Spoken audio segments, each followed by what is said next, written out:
නිකන් හිතන්න දැන් මේ පරිසර සම්බන්ධයෙන් කතා කරද්දී විශේෂයෙන් හන්තාන ප්‍රදේශයේ කරු දම්මික පටගැතිගේ කරු පරිසර ඇමතුමා මම ඔබතුමාත් එක්කත් කතා කරලා මේ හන්තාන ප්‍රදේශය අනිවාර්යෙන් ෆොරස්ට් එකට ගැසට් කරන්න ඕනේ කියලා.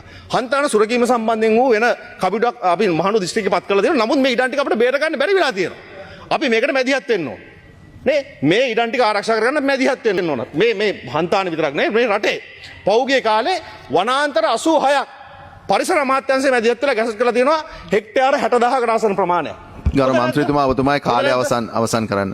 අක්කඩ 1,50,000ක් විතර ප්‍රමාණයක් අපි මේ වනාන්තර වලට ගැසට් කරලා තියෙනවා. අපි ජාතික ජනබලවේගයේ විදිහට මේ ප්‍රතිපත්ති ප්‍රකාශනයේ පොරොන්දු ප්‍රමාණයක් දීලා තියෙනවා මේ රටේ ජනතාවට. ඒ පොරොන්දු ඉටි කිරීම සඳහා අපි නොපිරේලා කටයුතු කරන ඒක සඳහා අදාළ මැදිහත් වීම අපි කරනවා. අපි මේ පරිසරය බේර ගන්න, පරිසරය ආරක්ෂා කරන්න, මේ ජනතාවගේ අභිලාෂයන් ඉෂ්ට කරන්න. ඒක නිසා මේ අදාළ මැදිහත් වීම පරිසර කටයුතු අමාත්‍යාංශයේ විදිහට අමාත්‍යාංශයත් ආණ්ඩුවක් විදිහට අපිත් කරන බව මේ රටේ ජනතාවට පොරොන්දු වෙමින් මගේ වචන ස්වල්පය අවසන් කරන බොහොම